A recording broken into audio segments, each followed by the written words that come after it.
Hey everybody, Fred from Lowly Mountain Banjos here. How you doing? I want to say thanks for coming to this video series where I talk about how I play and to show you how I play. I've been doing this because I've been getting a number of questions to explain what I'm doing, especially with my right hand, because it's not immediately obvious when people are watching. And I've given some basic explanations, but I thought this would be a great opportunity to really slow it down and go deep into what I'm doing so that one, it can be learned more easily, and two, in a video series, you can talk to me in the comments, you can talk to each other in the comments, sort of get ideas from each other. Tell me if you think I'm doing something wrong, or tell me what else you'd like to see in future videos. What kinds of techniques would you like me to talk about? Am I not being clear? I can explain more.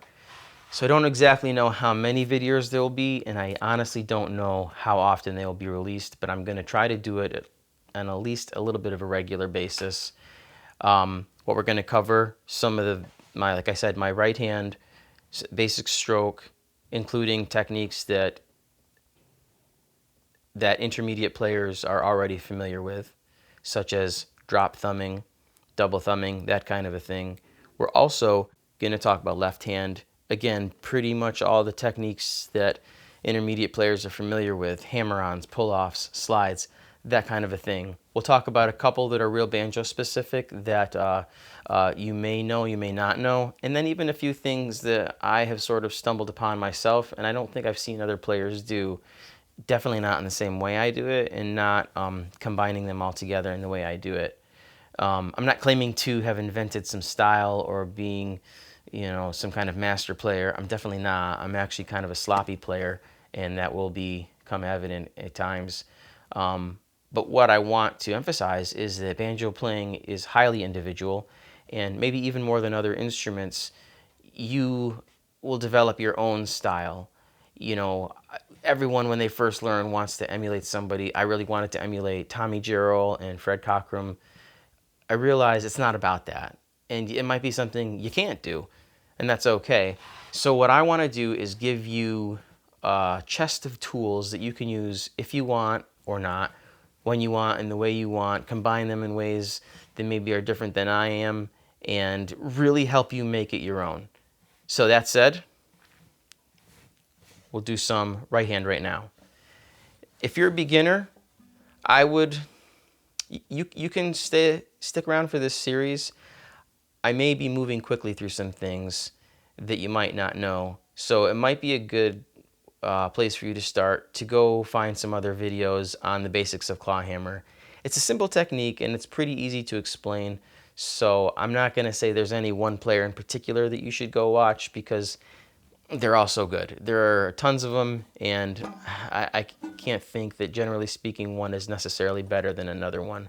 So check that out. But as a refresher, for those of you, claw hammer is based on a 4-beat pattern called bum diddy. That's using a downstroke with your index or middle finger.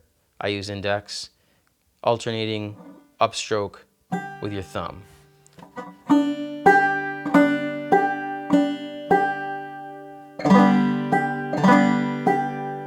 If you can do that, you're already halfway there. So the bum diddy, as it's called, is that 4-beat pattern like this: 1, 2, 3, 4. 1, 2, 3, 4. 1, 2, 3, 4. 1, 2, 3, 4. 1, 2, 3, 4. 1, 2, 3, 4. And that's the basis of all of claw hammer playing. I do that too. Mine is based exactly on that. The difference being on the first beat, the bum, if you will, I'm up plucking instead of down. So what you get is an alternating up-down with the index finger.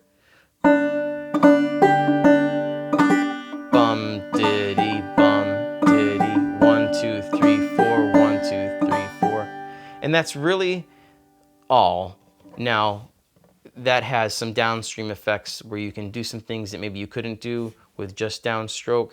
It'll change the way you do certain things, and we're going to go over all of that. For now, I'd say that if you already are a player who's been playing for a little while, you have your exercises you go to, you have tunes that you play, I would say do all of that stuff you regularly do, but try doing up, down instead of just down.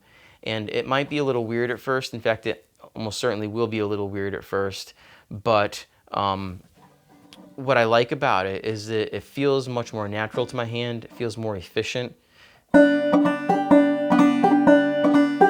And once you get past figuring out when to go up and when to go down, it becomes much more automatic and I think more fluid. So I will be honest and say that there's not necessarily a rhyme or reason of when you go up and when you go down. Generally speaking, it's alternating, but there will be times when, depending on what comes before and what comes after, you may change things up. And really, I don't even necessarily play every tune the same way every time going up. I may, for whatever reason, I don't know, just do up twice in a row or down twice in a row. One thing you'll find when we talk about drop thumb is I pretty much will always go down, because going up on a drop thumb just starts to feel a little tight, a little awkward, and I don't like it. But other than that, it's going to be highly individual and you'll figure it out for yourself. So if you have any questions, like I said, in the comments, let me know and we will walk through this together. All right, take care, friends.